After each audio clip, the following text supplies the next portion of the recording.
ချိုးတဲ့မျိုးစိကိုစိုက်ချိုးတဲ့အတိတ်ကိုစိုက်ရမယ်ခါတဲ့မျိုးစိကိုစိုက်ခါတဲ့အတိတ်ကိုစိုက်ရမယ်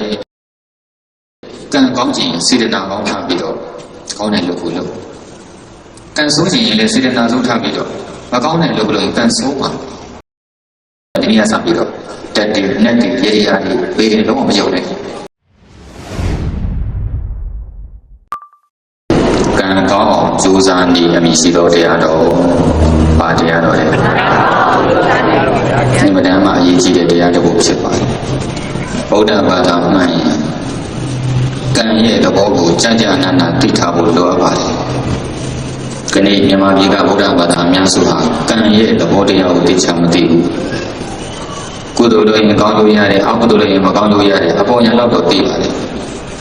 တကယ်ရင်တကယ်ပဲကြုံလာရင်ကံမယုံတော့ဘေးရင်ယုံတယ်ရေရာယုံတယ်နက်ကယုံတယ်ဂျိုးယုံတယ်ဘုသူတော်ယုံတယ်အာမုဒ္ဒရာလျှောက်ယုံလားကံကောင်းအောင်ကြိုးစားနေဆိုတဲ့တရားဒေသနာကို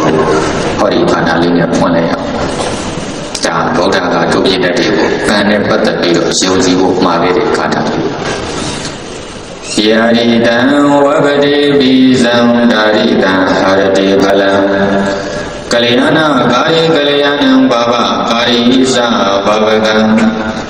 ယာရိတံจิตတော်ဘောရှိသောပိဇံမျိုးစိကိုဝဗတိစိုက်ပြုအံဒါရိတံထိုမျိုးစုနှင့်လာသူသောဖလံတိကိုဟာရတိဆောင်တတ်ပါ၏ဧရောတတပမတံဘုဒ္ဓတုတလင်ကလျာဏကာရိကောင်းသောဘုကိုပြုလို့ရှိသောသူသည်ကလျာဏံကောင်းသောကျုပ်ကိုလည်းပဲဒီခံစားရ၏ဘာဝကာရိသမကောင်းသောဘုကိုပြုလို့ရှိသောသူသည်လည်းပဲဘာဝကံမကောင်းကျုပ်ကိုလည်းပဲဒီခံစားရ၏ဣတိသောဘဂဝါဘုံတော်၆ပါးတွင်မြတ်ရှင်ကိုယ်တော်မြတ်ရှိသည်ဟောသံကရုဏာရှိတာမေတ္တာဖြင့်ဟောကြားတော်မူခဲ့ပါ၏တည်းကံကောင်းအောင်ကြိုးစားခြင်းတဲ့ပုဂ္ဂိုလ်များတွေဟောဒီအခြေခံချက်လေးကိုသိထားဒီကံလေးကိုသိအောင်မြန်မာမြန်ပြချိုးတဲ့မျိုးစိကိုစိုက်ချိုးတဲ့အသေးကိုစိုက်ရမယ်ခါတဲ့မျိုးစိကိုစိုက်ခါတဲ့အသေးကိုစိုက်ရမယ်အဲ့ဒီတိုင်းပဲဟောဒီကြိုးစားနေတာကောင်းတဲ့စေတနာနဲ့ကောင်းတဲ့အလုပ်ကိုလုပ်ရင်ကောင်းကျိုးတွေခံစားရမယ်မကောင်းတဲ့စေတနာနဲ့မကောင်းတဲ့အလုပ်တွေလုပ်ရင်မကောင်းကျိုးခံစားရမယ်အဲ့ဒါဗုဒ္ဓပေးခဲ့တဲ့ကမ္မဝါဒပဲအဲ့ဒါဗုဒ္ဓဘာသာမှန်ရင်တက်ဝင်ယုံကြည်နိုင်တဲ့ဉာဏ်ရှိရတယ်လက်ခံတဲ့ဘုရားဉာဏ်ပညာလည်းလိုတယ်အဲ့တော့ရှင်းရှင်းလေးပဲ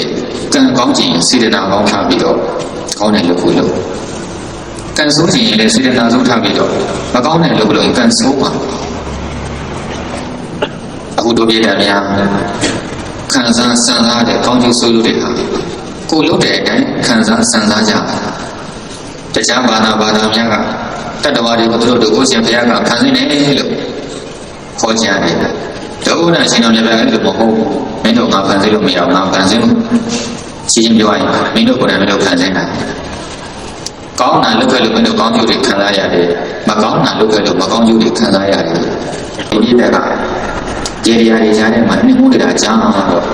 ညတော့အပြင်ကျိုးတွေနဲ့ကတည်းကကြုံနေကြတယ်ခုမှဆိုကြပါစို့ဘုရားဘာသာတရားအလူလုပ်တော့မယ်ဆိုရင်ဘုန်းကြီးတွေကြီးပါပြီးတော့ယတရာအရာမရေးဘူးလားအဲ့ဒါဟိန္ဒူဘာသာဝင်အလုပ်ဘယ်သူအလုပ်လဲဟိန္ဒူဘာသာဝင်ဗုဒ္ဓဘာသာမှာအရာယတရာမရှိဘူးအဲ့ဒါဟိန္ဒူဘာသာကလာတဲ့ပညာဟိန္ဒူဘာသာဟိန္ဒူဝါဒအရာယတရာကမကောင်းဘူးပြီဗုဒ္ဓဝါဒအရာအာဟုတုကမကောင်းဘူးပြီရှင်းရှင်းလေးဒါကြောင့်ပြတနာကိုယုံရင်ဟိန္ဒူဘာသာအာဟုတုကကိုယုံမှာဗုဒ္ဓဘာသာဟိန္ဒူဘာသာအယူဆအရဒီဟာကကောင်းကျိုးပေးဗုဒ္ဓဘာသာအယူဆအရကုသိုလ်ကကောင်းကျိုးပေးဒီဟာကိုယုံရင်ဟိန္ဒူဘာသာကုသိုလ်ကကိုယုံမှာဗုဒ္ဓဘာသာဒီနေ့ခေတ်ကြည့်လိုက်ဗုဒ္ဓဘာသာအမိခံပြီးတော့ဟိန္ဒူဘာသာအယူဆကိုလက်ခံတယ်လို့တောင်းများသွားဒီရရင်ပေါ်မှာပေါ့ဟိုရောက်ပြီးတော့ဒီလိုဆိုင်နေမှာစေအောင်ကောင်းတဲ့လက်ခေါ်တဲ့အယုတ်လေးတွေမရှိဘူးလားလက်လေးရက်တာပေါ့နော်မင်းတို့ကအငွေခေါ်တယ်ကဲပြည့်တယ်များအဲ့ဒီအယုတ်တွေကများလို့ရှိလို့လက်ရမယ်ဆိုရင်ဒီဆိုင်ပေါ်ဖွင့်နေတော့အဲ့ဒီအယုတ်တွေဒီပဲစီးပြီးတော့ခါတယ်အယုတ်တွေကတော့တင်ထားတော့ဘာမှဖြစ်မလာပါဘူးကိုကျိုးစားမှကိုရတာ တချို့ကဈေးအောင်ကောင်းအောင်နဲ့လာပြန်တယ်ပလင်းစိတ်ထဲမှာနေ့စဉ်ဝင်အနေနဲ့စိုက်တယ်ရှိဘူးလားရှိတယ်စိုက်တယ်မှာကဲအဲ့လိုပလင်း10လုံးတော့နေ့စဉ်ဝင်10လုံးတော့စိုက်ပြီးတော့စေတနာဇိုးကြီးနဲ့ပေါ့နော်လာတဲ့မြောက်ဈေးဝယ်တွေကိုစေတနာဇိုးကြီးနဲ့ဆက်ဆံပစ္စည်းတွေမကောင်းတာဝယ်တင်အမြဲကြီးစားလုပ်မယ်ဆိုရင်ကြည့်ရောက်ပါမှာလားအဲ့ကောင်းလေစေတနာဇိုးနဲ့အလုပ်ဆုံးတော့မကောင်းကြည့်ရပါဘူးဘာပလိမလည်းမလားနဲ့ဘာနေစီမှမရှိနဲ့ဈေးရောက်ပြီဆိုရင်မြေတံတက်တယ်ဟောဆရာတော်များဆုံးမခဲ့ပြီမလို့လည်းဈေးရောက်တယ်ဈေးရောက်ရင်ငါဆံဝဲတဲ့ပုဂ္ဂိုလ်တွေပစ္စည်းကောင်းကောင်းသုံးကြပါစေသူများနဲ့ဆိုင်ဈေးတွေတက်တာပါစေအဲ့ဒီမြေတံတက်လေးထားရင်ဈေးရောက်ရင်ကုသိုလ်ပါရကုသိုလ်လည်းရတယ်အမြတ်လည်းရတယ်လုပ်ငန်းလည်းအောင်မြင်တယ်အဲ့လိုစင်တာအောင်တယ်လို့ဘာရရမှမလို့အဲ့ဒါတို့ပြည်တယ်မှာလည်းကြိုးစားကြည့်ပါဘုရားဝါဒအဲ့တော့ရှင်းအောင်တရားမယုံနဲ့တို့ပြည်တယ်ပြည်ညာနဲ့အများကြီးပဲတော့နောက်တစ်ခုကဘာပဲတော့ဟိုပါဦးဇင်းတရားရေးကတို့တာပါပြီးတော့ပါပြီစနေတနေ့ကတော့စာရည်ရဲ့ကျိုးလေးတရားဝင်တိုင်မရှိဘူးလားရှိတယ်အဲ့ယုံမယုံ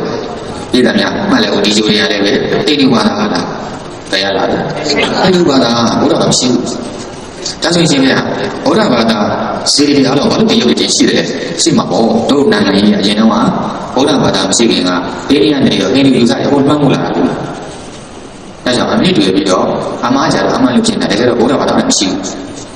စနေဒီနေ့လိုလေးလာဆိုတဲ့ကျိုးလေးဆိုတာဘုရားဘာသာမှာလက်ကိုမခံဘူးအဲ့လိုမသိတဲ့အတွက်ကလေးတွေကမသိနေမှသိပြီးပါပြီဘာလို့များကြောမျိုးအိုက်ခွင့်ငွေကိုတကမိုင်းတရားမစမ်းမြင်လောက်ပေါ်တံမျိုးနဲ့ပြေးပေါက်လာတာသူခက်စစ်မဲ့တဲ့ကစက်တီလေးပါနေစက်တီလေးဘယ်စိတ်ပုံစံကြီးအဲ့ဒါဆရာဝန်တွေကိုယ်တိုင်ကလောကီအပြင်တော့ဆရာဝန်ဖွဲ့ဒေါက်တာဖွဲ့ဘာသာရေးအားဖြင့်ကျတော့မူလာတဲ့စင်တော့မရှိဘူးသူတို့ကစနေသားစနေနေ့မကောင်းဘူးတဲ့ဒီနေ့လိုနေတာလေးယူရတာဆိုတော့ပြောတော့ဒုနာလည်းကောင်းနေနောက်တည်းဆိုတယ်ဝိမင်းနေမှာမမွေးပဲနောက်တည်းဆိုတဲ့အတွက်ဒီနေ့ကိုလက်ခွဲရောဒီတည်းများကြီးကလေးလေးထဲမှာရေမုံပြီးတော့သေးနေတဲ့သားကြီးအဲ့လောက်ဖြစ်ဆိုမိဘတွေကံကြောင်းကိုနားမလည်မှုကြောင့်အဲ့လိုမသိနေမဲ့သေးတဲ့ကလေးတွေမြန်မာပြည်မှာအများကြီးရှိအခုဆိုရင်လေတောင်းတာတွေအလို့ဆိုပုံပေးရင်းနဲ့ရေရတာဖြစ်စားတော့တချို့ကိုယ်ဝင်တွေကမွေးတဲ့နေချင်းမွေးတော့ကိုမွေးချင်တဲ့ချင်းကိုကြိုးစားတယ်ဘယ်လိုကြိုးစားလဲဆိုတော့ပရိသတ်တွေပရိသတ်တွေပေးသားမှာဘယ်နေ့ဘယ်ချိန်ဘယ်မိနစ်မှာဝေးမွားရင်အဒီမီဝါကြမလဲအလို့ပေါ့နော်အဲ့ဝါကြမလို့ပြချက်ပြီးတော့အဲ့ဒီမြေကောင်းမှာဝါပြီးတော့ဆရာဝန်ကြီးကခေါ်ခိုင်းတာဆရာဝန်လည်းပတ်နေကိုကြားလို့တည့်တဲ့ပေါင်းခွင့်ပေးတာဖွင့်ပေးရရှိစပြတာများဒီနေ့နန်းတွေကဂျိုးတွေကကလေးကိုပေါင်းလို့မရပါဘူးကဲလည်းပြောမြတ်စွာဘုရားနဲ့တစ်ချိန်နဲ့မွေးတဲ့ဖွားဘက်တော်တွေအများကြီးရှိဘူးလားရှိတယ်တို့ပြတဲ့တင်တယ်လို့ဟောလားဒီလိုအချိန်မှာဒီလိုစက္ကန့်ဒီလိုနိုင်မှာမွေးရင်ဒီလိုပေါင်းလို့ရမယ်ဆိုရင်ကျန်တဲ့ဖွားဘက်တော်တွေဟာဘယ်ရောက်ဖြစ်သလား